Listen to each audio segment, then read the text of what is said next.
I was sitting on my front porch in Savannah, Georgia, drinking sweet tea on a Tuesday morning when I saw her marching up my driveway with a clipboard, and I knew immediately that my life was about to become incredibly complicated. The woman had that specific haircut, the one that defies physics and gravity simultaneously, blonde highlights catching the morning sun like a warning beacon. She wore white capri pants despite it being early March, and her expression suggested she had been personally offended by the very existence of my house. "Excuse me," she called out, her voice sharp enough to cut glass. "Are you Zachary Kendrick?" I set down my glass and stood up, my 6'2" frame apparently not intimidating enough to slow her approach. "That's me. Can I help you?" "I'm Patricia Whitmore, the new president of the Magnolia Gardens HOA board. We need to discuss your house immediately." She stopped at the bottom of my porch steps, one perfectly manicured nail tapping against her clipboard with the rhythm of impending doom. I had owned my Victorian-era home for 3 years. It was a beauty, built in 1887, with intricate gingerbread trim, fish scale shingles, and a wrap-around porch that made every neighbor jealous. The house was painted in historically accurate colors: deep sage green for the body, cream for the trim, burgundy for the accents, and a soft golden yellow for decorative elements.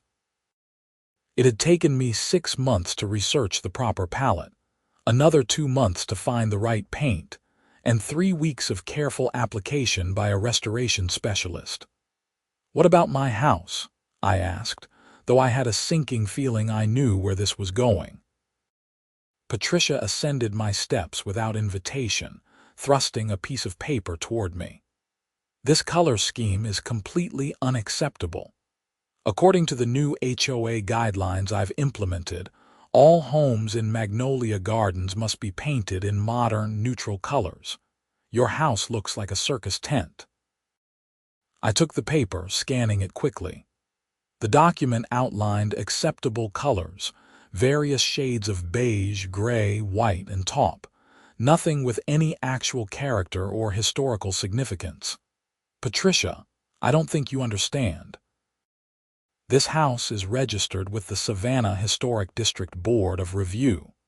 These colors aren't just decorative choices. They're historically accurate to the period when the house was built. I have documentation proving that similar Victorian homes in this era used exactly these color combinations." Her face reddened. "I don't care about old documentation. I care about property values and neighborhood aesthetics. This is not a museum district. This is a planned community. You have 30 days to repaint your house in compliance with HOA standards, or you'll face daily fines of $500. Planned community?" I almost laughed. "Patricia, Magnolia Gardens was developed in the 1880s. Half the houses here are over 100 years old. We're literally part of Savannah's historic preservation zone. The HOA bylaws supersede any other considerations," she said firmly. "I've already sent notices to 3 other homeowners about similar violations. Mrs. Henderson's blue shutters, the Martinez family's red door, and now your entire house. We're bringing standards to this neighborhood." I felt my jaw tighten. "I'd like to see the specific bylaw that gives you authority to override historic preservation laws." Patricia's eyes narrowed. Section 4.7 of the HOA covenants states that the board has final authority over all exterior modifications and aesthetic choices. Your paint job is an aesthetic choice. My paint job was completed 2.5 years ago, long before you became HOA president. And it wasn't a modification. It was a restoration to historically accurate specifications. Previous board leadership was too lenient," Patricia snapped. "I'm correcting years of negligence. 30 days, Mr. Kendrick. I suggest you start getting quotes from painters." She turned on her heel and marched back down my driveway, leaving me standing there with her ridiculous notice in my hand. I watched her stop at the Henderson house, 3 doors down, presumably to harass my elderly neighbor about her beautiful cobalt blue shutters that had been there since 1952. I pulled out my phone and called my friend Marcus, who worked as an attorney specializing in property law. He answered on the second ring.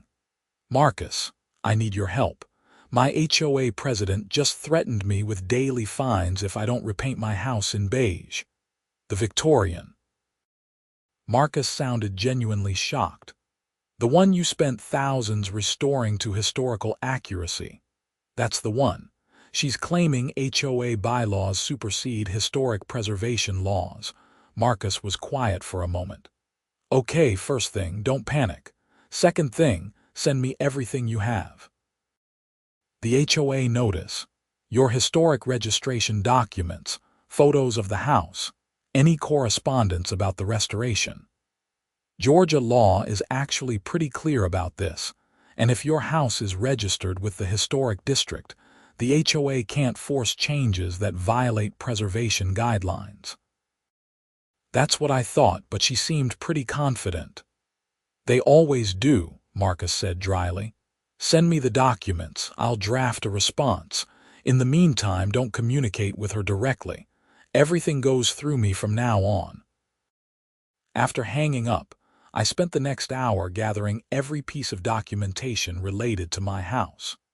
The certificate from the Savannah Historic District Board of Review, the detailed paint analysis report from the preservation consultant, photographs of similar Victorian homes from the same era, letters from the Georgia Trust for Historic Preservation commending my restoration work.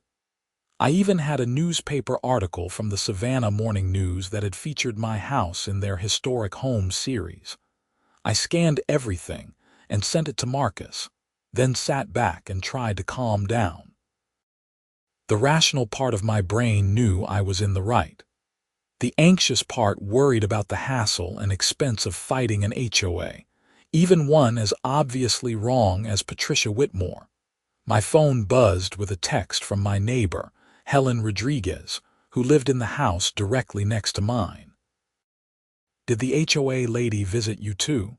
She told us our red door is too bold and needs to be replaced with something neutral. Robert is furious." I called Helen instead of texting back. "Yeah, she just left. Apparently, my entire house is offensive to her modern sensibilities." "This is ridiculous," Helen said. I could hear her husband Robert shouting something in the background. "Our door is red because this house has had a red door since 1923. My grandmother grew up in this house, Zachary. That door is part of our family history. Marcus is helping me fight this. I'll share whatever information he gives me. We should probably coordinate with the other homeowners she's targeting." "Mrs. Henderson is 87 years old," Helen said, her voice tight with anger. "Patricia made her cry this morning."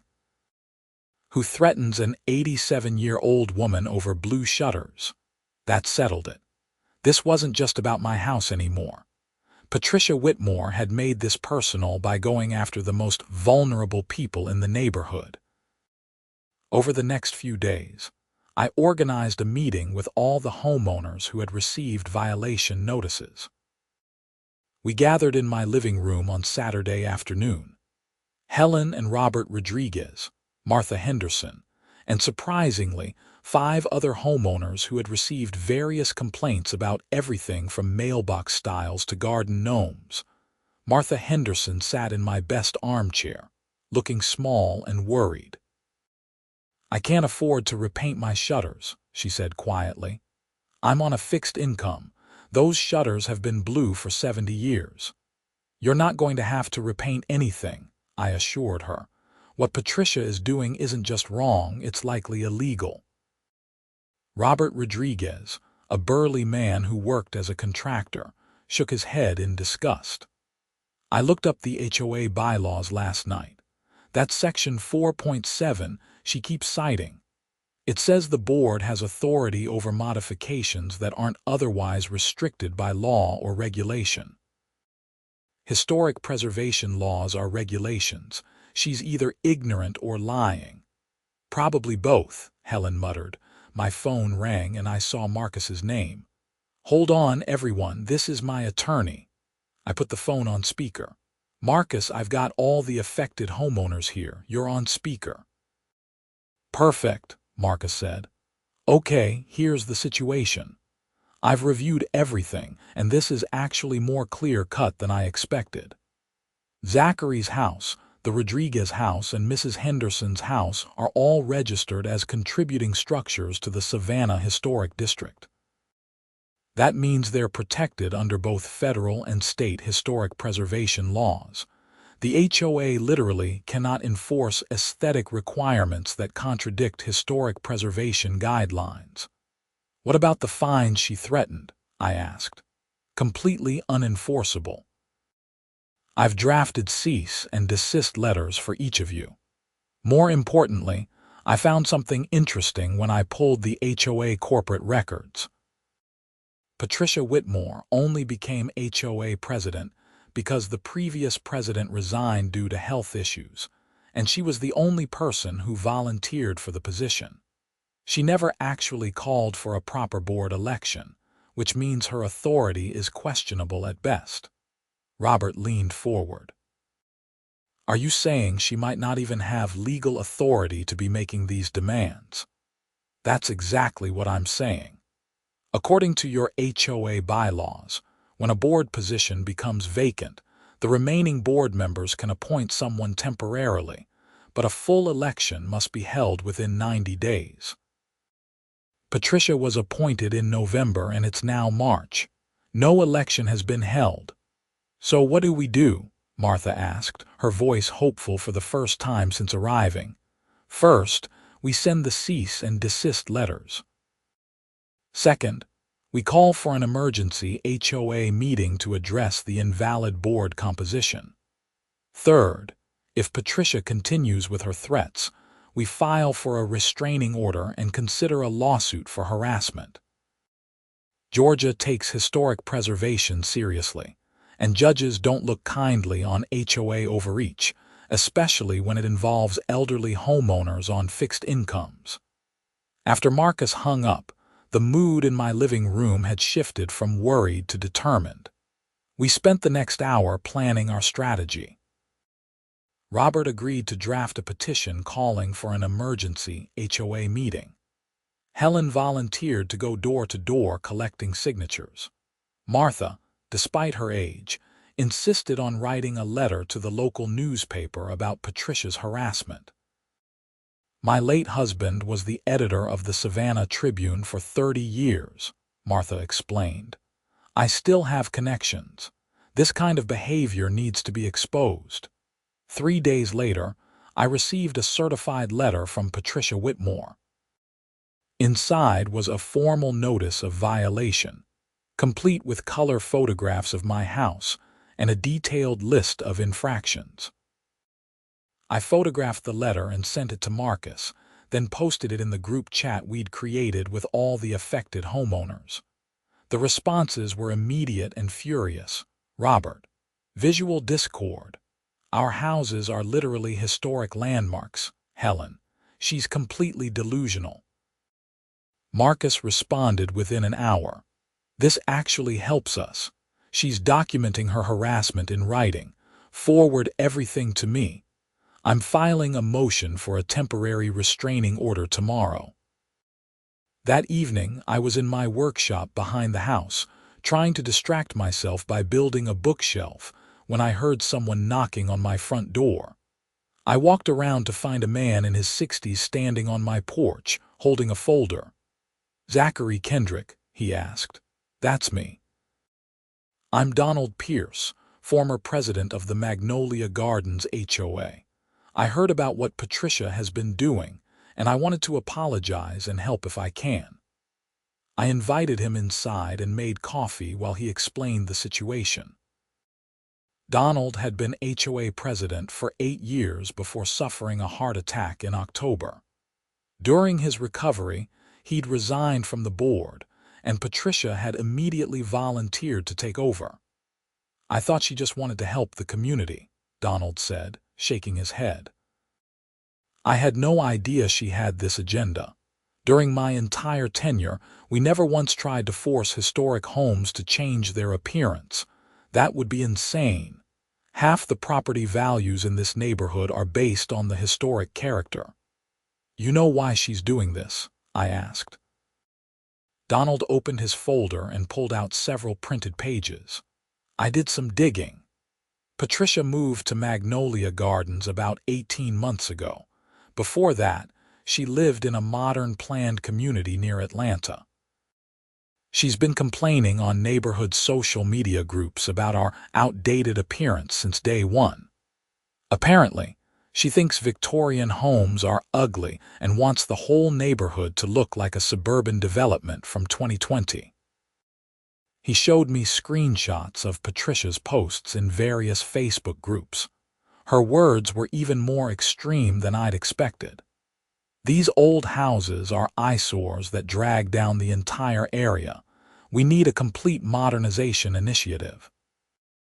Within 5 years, I want every Victorian-era property either remodeled or replaced." "Replaced?" I stared at the screen. "She wants to tear down historic homes.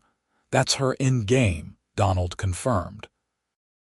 "She can't do it directly because of preservation laws, but if she can force people to sell by making ownership unbearable, developers could buy up properties and potentially challenge the historic designations. It's happened in other cities." This was worse than I thought. Patricia wasn't just a busybody with bad taste.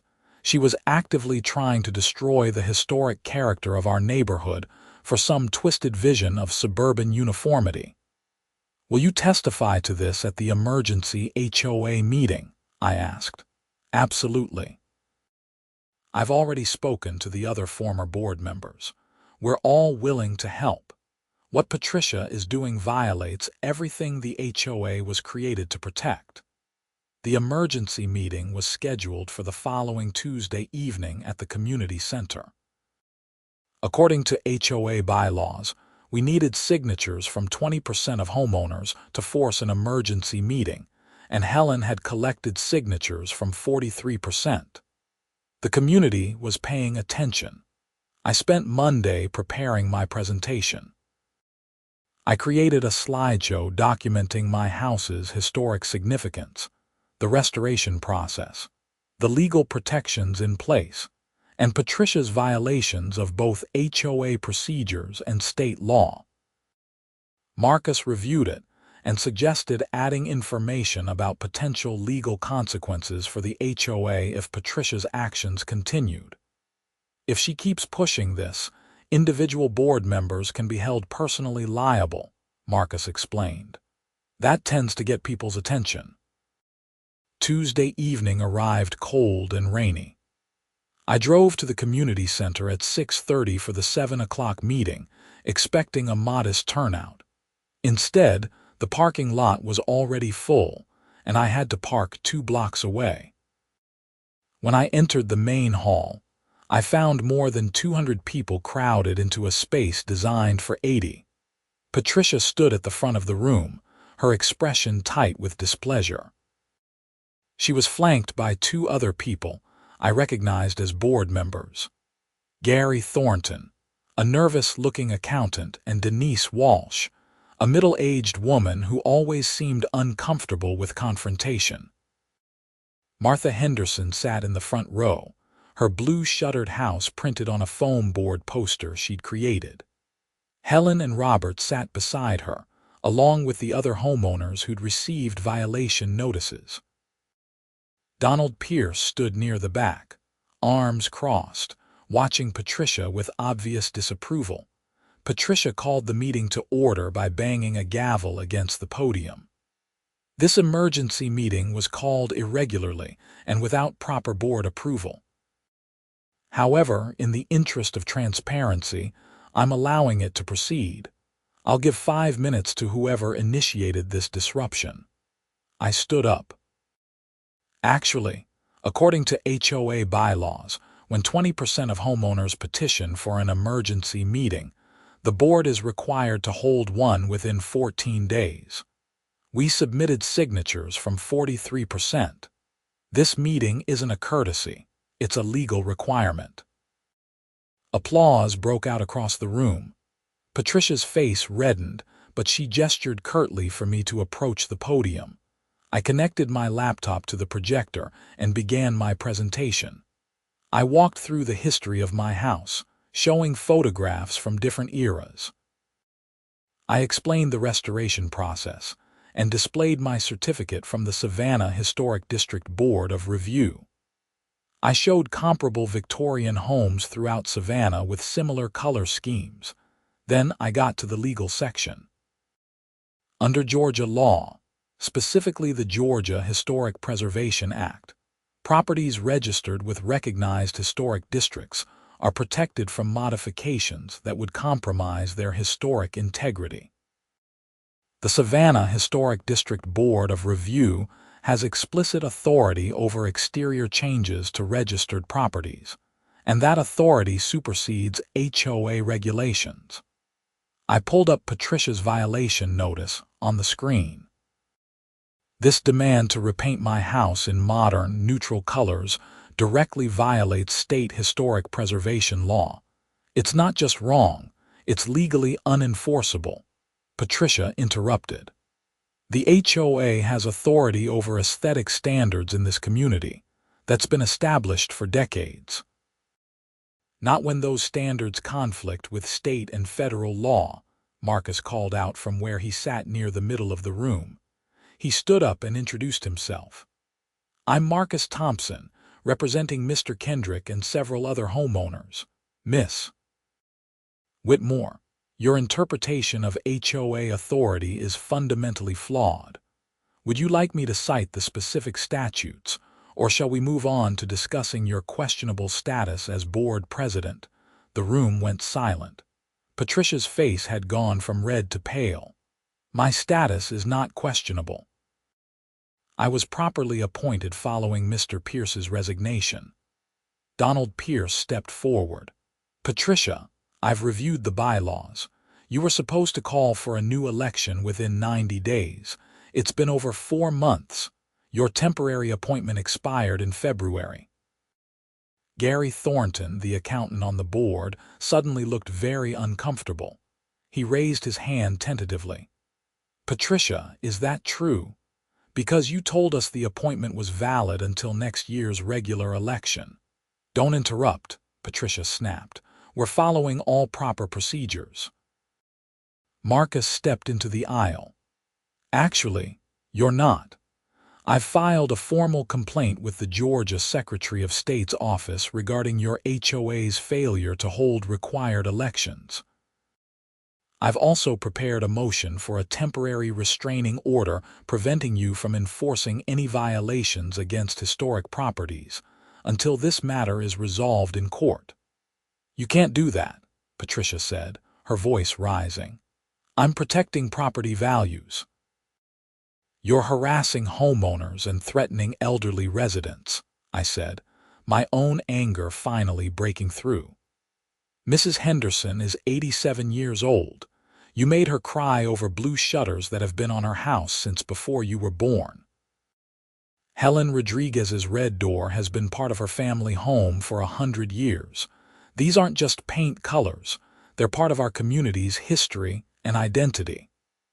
The crowd erupted in applause and shouts of agreement. Several people stood up, wanting to speak. Patricia tried to regain control by banging her gavel, but the room was too loud. An older man near the front stood up. I'm Richard Lancaster. I've lived in Magnolia Gardens for 42 years. I'm also a retired attorney, and I've been reviewing the HOA documents since this controversy started. Miss Whitmore, you've exceeded your authority in multiple ways. Beyond the election issue, you've been issuing violation notices without full board votes, which the bylaws explicitly prohibit. Every enforcement action requires approval from at least 2 of the 3 board members. Patricia's jaw clenched. Gary and Denise approved everything. Gary Thornton shook his head vigorously. No, we didn't. You told us you were sending out informational notices about community standards, not violation notices with fines attached.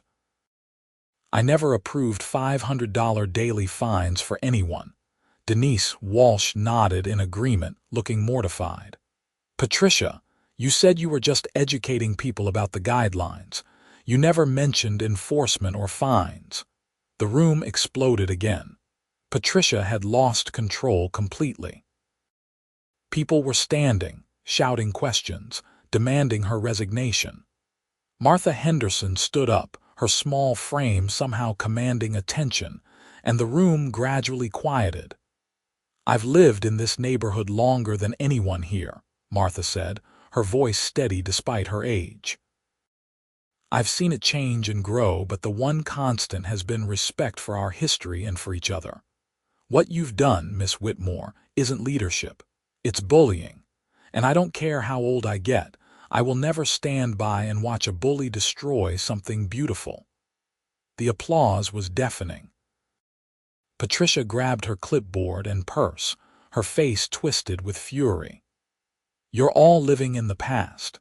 This neighborhood will never attract young families or increase property values if it looks like a Victorian theme park. I was trying to help you, but clearly, you're all too stubborn to accept progress. Progress. Helen Rodriguez stood up, her voice sharp. My grandmother bought her house in 1923 for $3,000. It's now worth over $800,000 specifically because it's a historic property in a desirable historic district. Your progress would destroy that value and erase our heritage. The market values modern aesthetics, Patricia insisted. Look at any real estate magazine. Neutral colors, clean lines, contemporary design, that's what sells. Not in historic districts, Richard Lancaster interjected. I've reviewed property sales data for Savannah historic neighborhoods. Homes that maintain historic character sell for an average of 37% more than comparable modern homes. You're not just wrong about the law, you're wrong about the economics. Patricia looked around the room, perhaps finally realizing she had no support. Fine. You want to live in the past. Enjoy your ridiculous paint colors and your outdated houses. I resign as board president effective immediately. She stormed toward the exit, but Marcus stepped into her path. Miss Whitmore, before you leave, I need to serve you with these documents. He handed her a folder. That's a cease and desist letter regarding your harassment of my clients, a notice of potential legal action for any damages they've incurred as a result of your threats, and a formal complaint being filed with the state regarding your violations of HOA governance procedures. Patricia snatched the folder and pushed past him, disappearing into the rainy night. The room stayed silent for a moment, then erupted in conversation. Donald Pierce made his way to the podium. Okay, everyone, let's establish some order. We need to address the immediate governance issue. The board is now down to 2 members, both of whom apparently didn't know what Patricia was doing.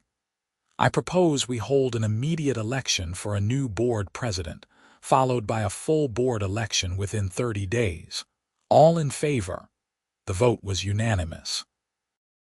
Within an hour, we'd elected Donald Pierce back to the board presidency, added Richard Lancaster as a board member, and established a committee to review and update HOA guidelines to explicitly protect historic properties.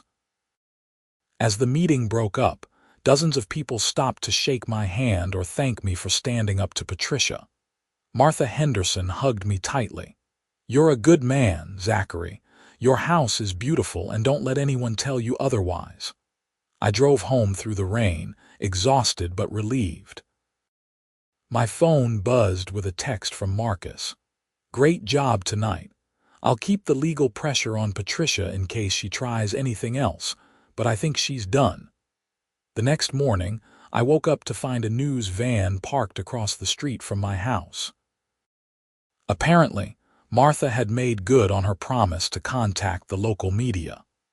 A reporter from the Savannah Morning News wanted to interview me about the HOA dispute and historic preservation in the city.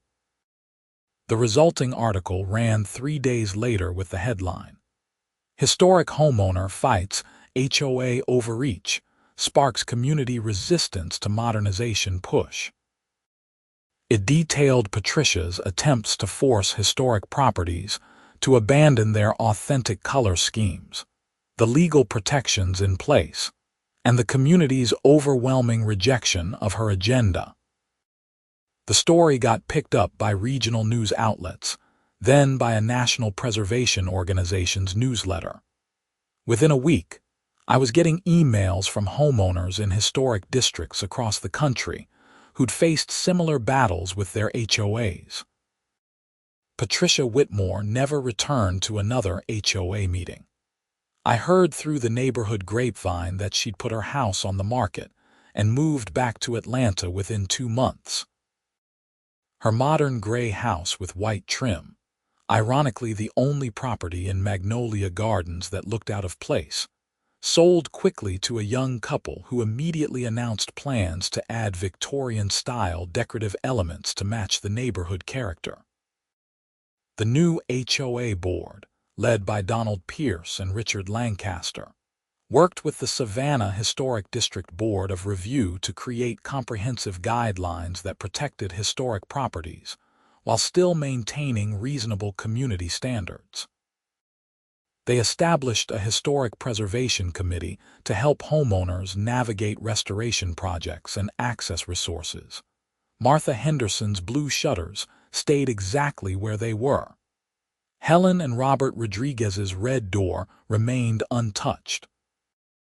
And my house, with its deep sage green body, cream trim, burgundy accents, and golden yellow decorative elements, continued to stand as a testament to Victorian-era architecture and the importance of historic preservation. But the story didn't end quite there.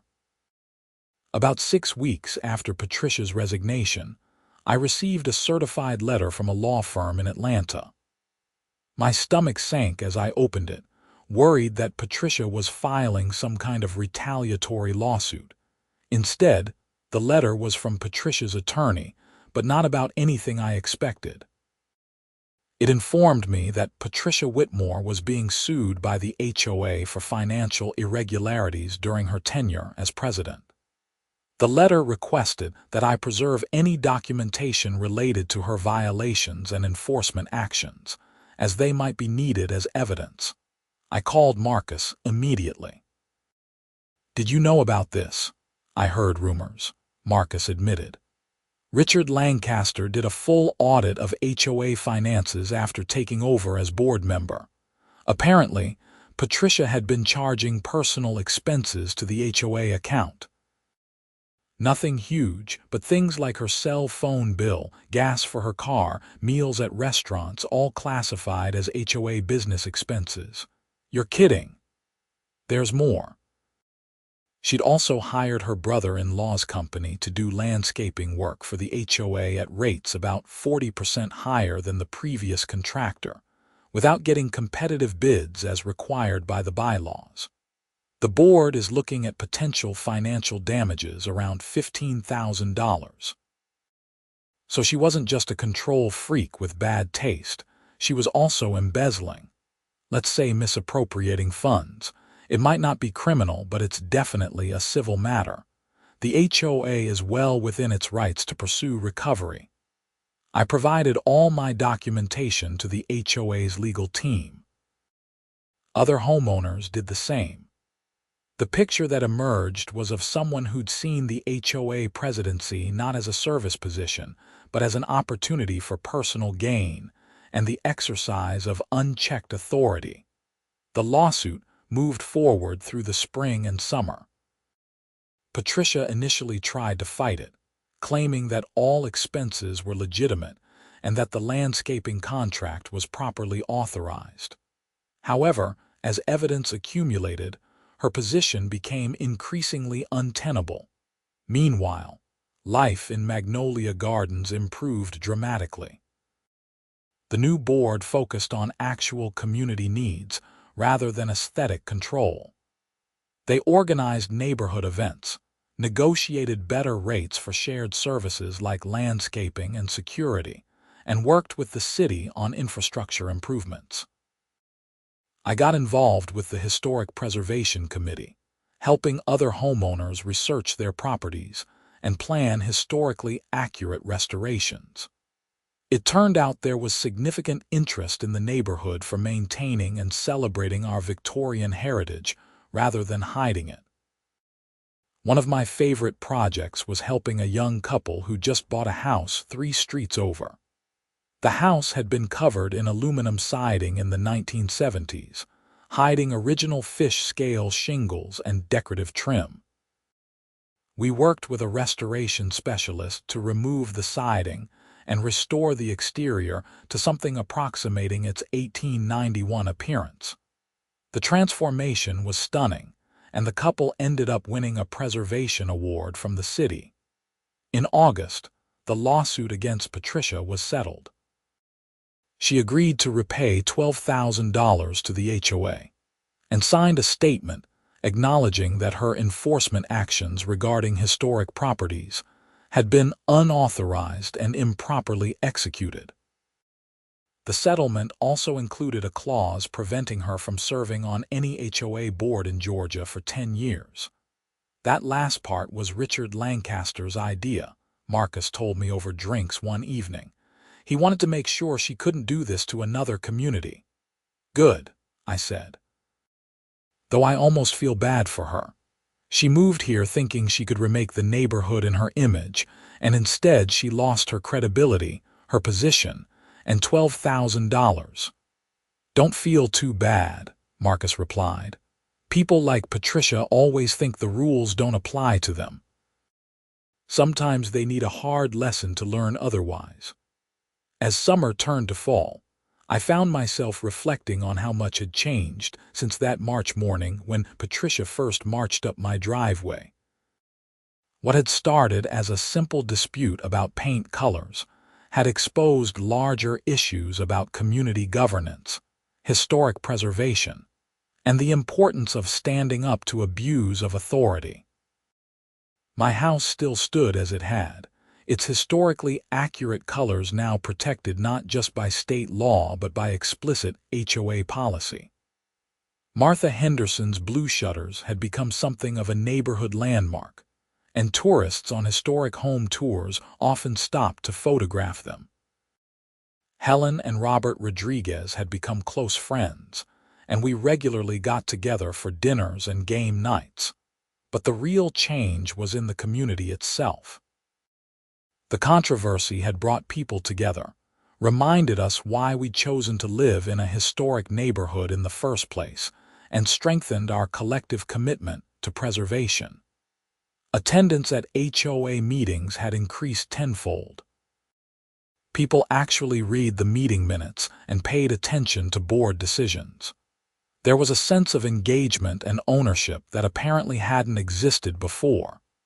In October, the neighborhood held its first annual Victorian Heritage Festival. We opened our historic homes for tours, had a lecture series about architectural preservation, and raised money for a fund to help elderly homeowners on fixed incomes maintain their properties. Martha Henderson was the guest of honor, and she gave a beautiful speech about the importance of honoring the past while building the future. I stood on my porch that evening, watching families walk through the neighborhood, children pointing at the decorative trim and colorful paint schemes, photographers capturing the golden hour light on Victorian facades. This was what Patricia had called a theme park, what she'd thought was holding the community back. She'd been wrong on every level. Our historic character wasn't a burden, it was our greatest asset. It attracted people who appreciated craftsmanship and history, who wanted to be part of something larger than themselves. Property values in Magnolia Gardens had increased by an average of 12% over the past year, outpacing every modern suburban development in the region. Marcus walked up my driveway, carrying 2 bottles of craft beer from a local brewery. Figured you might want company while watching the festival. We sat on my porch steps, watching the sun set over the neighborhood. You know, Marcus said, this whole thing could have gone very differently. If you hadn't had the documentation, if the house wasn't registered with the historic district, if the community hadn't rallied together. I know, I acknowledged. I got lucky in a lot of ways, but I think people were ready for someone to stand up to Patricia. She'd been pushing too hard, too fast, trying to change things that didn't need changing. The irony is that she probably thought she was improving the neighborhood. In her mind, she was the reasonable one and everyone else was being stubborn and backwards. That's the scariest part, I agreed. She genuinely believed she was right, even when confronted with laws, regulations, and community opposition. That level of conviction in the face of contrary evidence is dangerous. But you stopped her, Marcus pointed out. You and Martha and Helen and everyone else who refused to back down. That matters. A family walked past my house, the parents reading from a tour booklet while their teenage daughter took photos. The daughter stopped in front of my house, studying the color combinations and decorative elements. This one's my favorite, she told her parents. It looks like something from a fairy tale. Her mother checked the booklet.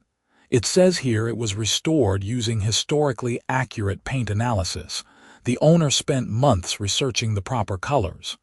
Why would anyone want to change it? The daughter asked. It's perfect. I smiled, raising my beer bottle in a silent toast to the teenager's good taste.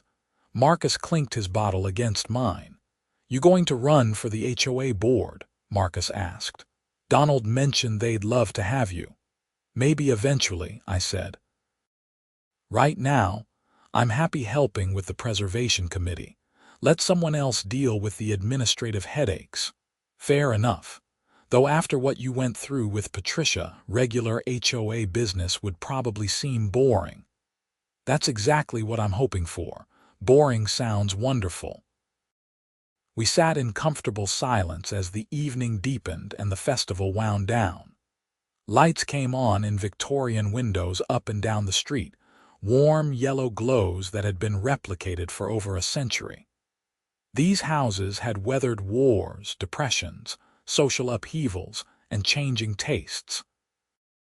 They'd survive because people cared enough to protect them, to fight for them when necessary. My phone buzzed with a text from Donald Pierce. Board meeting next Tuesday. Just routine business, but wanted you to know in case you want to attend. Also, Martha is baking cookies.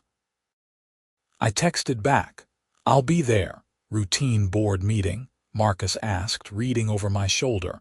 Revolutionary concept, right? Just regular community business without threats or drama.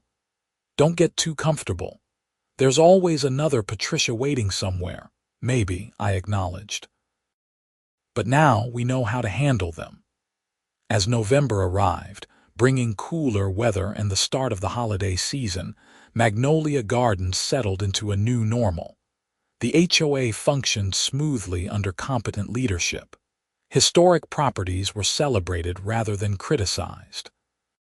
Community engagement remained high, with people actually volunteering for committees and showing up to vote on important decisions. I continued my work with the Preservation Committee, and we successfully helped 6 more homeowners complete historically accurate restorations.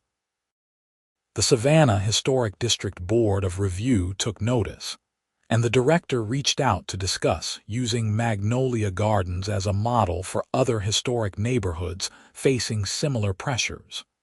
In December, I received an unexpected package in the mail. Inside was a book about Victorian architecture in the American South, along with a note. Thank you for standing up for what matters. Our neighborhoods are stronger because of people like you. Martha Henderson, I called to thank her, and we ended up talking for an hour about her memories of growing up in Magnolia Gardens, the changes she'd witnessed over 8 decades, and her hopes for the future. "The neighborhood's in good hands now," she said. "With people like you and Helen and Robert, young folks who understand that preserving the past doesn't mean rejecting the future." "We learned from you," I told her honestly. "You showed us that being 87 doesn't mean letting people push you around." Her laugh was warm and genuine. "Zachary, I've survived a world war, the polio epidemic, the civil rights movement, and countless neighborhood disputes. Patricia Whitmore was barely a speed bump." As the year drew to a close, I found myself grateful for the strange journey that had started with a clipboard-wielding HOA president criticizing my paint colors. Yes, it had been stressful and expensive and time-consuming. But it had also brought me closer to my community, taught me about advocacy and historic preservation law, and reminded me why I'd fallen in love with this house and this neighborhood in the first place. On Christmas Eve, the neighborhood held a luminaria ceremony, lining the streets with traditional paper bag lanterns.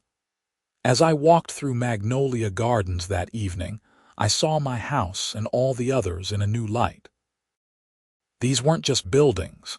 They were stories written in wood and paint and glass. Each one represented decisions made by people long dead, craftsmanship passed down through generations, and a determination to create something beautiful that would endure. Patricia had seen these houses as outdated obstacles to her vision of modern uniformity. She'd looked at my sage green and burgundy Victorian and seen discord, but she'd missed the point entirely. The discord wasn't in the colors or the architecture. It was in her inability to appreciate something that existed before her arrival and would continue long after her departure. Historic preservation isn't about being stuck in the past. It's about maintaining a connection to history while moving forward, learning from previous generations while building for future ones. It's about understanding that not everything needs to be new to be valuable, and that sometimes the most progressive thing we can do is protect what's already beautiful. As I returned to my house that Christmas Eve, I paused on the sidewalk to look at it the way a stranger might. The porch lights illuminated the cream trim against the deep green body. The burgundy accents caught the glow from the street lamps. The golden-yellow decorative elements seemed to shine with their own light. "Beautiful, isn't it?" a voice said behind me. I turned to find an elderly couple I didn't recognize. "It really is," the woman continued. "We're visiting our son for the holidays. He lives a few streets over. We've been walking around looking at all the gorgeous houses, but this one is special. Is it yours?" "It is," I confirmed, feeling a swell of pride. "We have a Victorian back home in Charleston," the man said. "Went through a similar situation with our HOA a few years back. They wanted everyone to paint in neutrals. Took us 2 years and a lawsuit, but we won. Seeing houses like yours makes it all worthwhile." We talked for a while about restoration challenges and preservation battles. They knew Patricia's type well, having fought their own version years before. By the time we parted ways, I had their contact information and an invitation to visit their Charleston home if I was ever in the area. That's what Patricia had really failed to understand. She wasn't unique. In every historic neighborhood across America, there was someone like her, someone convinced that their vision of modern aesthetics should override decades or centuries of architectural heritage. And in every one of those neighborhoods, there were people like us, homeowners and preservationists who refused to let history be erased in the name of bland uniformity. The difference was that we were part of a larger movement, a nationwide network of people who believed that protecting historic architecture mattered. Patricia had been alone in her crusade, armed only with a clipboard and misplaced confidence. As January arrived and a new year began, I started receiving inquiries from other homeowners in historic districts across Georgia. Word had spread about our successful resistance to HOA overreach, and people wanted advice on handling their own situations. I connected them with Marcus, shared our documentation and strategies, and in several cases, testified as an expert witness about the importance of historically accurate restoration. The most satisfying case involved a couple in Augusta, whose HOA president was demanding they remove original 1920s terracotta roof tiles and replace them with modern asphalt shingles. Using the precedent from our case and similar arguments about historic preservation law, they not only kept their original roof, but got the HOA to pay for professional restoration of damaged tiles. By February, a full year after Patricia's first visit to my house, Magnolia Gardens had been featured in 3 preservation magazines, a documentary about historic neighborhoods, and was being considered for a National Historic District designation that would provide even stronger protections. Donald Pierce joked at a board meeting that Patricia's attempted modernization push had accidentally achieved the opposite result, raising the neighborhood's historic profile higher than ever before. "We should probably send her a thank you card," he said with a grin. "Let's not," Richard Lancaster replied. "She might take it as encouragement to try again somewhere else." On a Saturday morning in late February, almost exactly a year after the emergency HOA meeting that changed everything, I was working in my garden when a car pulled up and a young woman got out. She introduced herself as a reporter for a national preservation organization and asked if she could interview me for a feature article about HOA conflicts in historic districts. We sat on my porch, much as I had that first morning when Patricia approached with her clipboard and demands. But this time, the conversation was about success rather than threats, about community strength rather than individual overreach.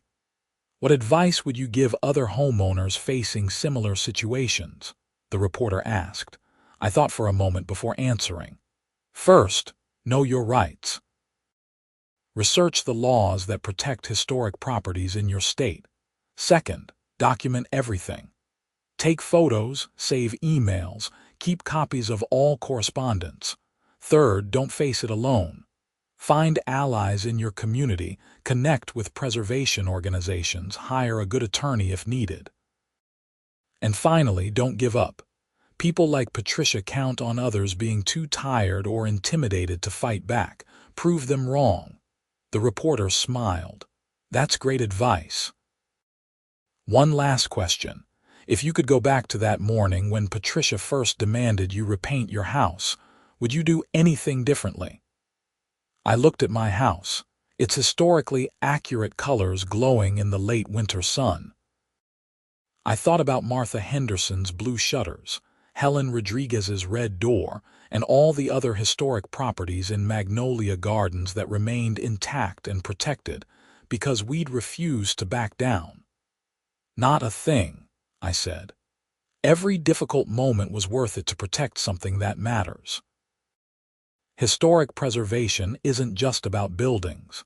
It's about respecting the people who came before us and ensuring that future generations can experience the same beauty and craftsmanship we enjoy. Patricia tried to erase that, and we stopped her. I'm proud of that. The article came out the following month, bringing another wave of attention to our neighborhood and our story.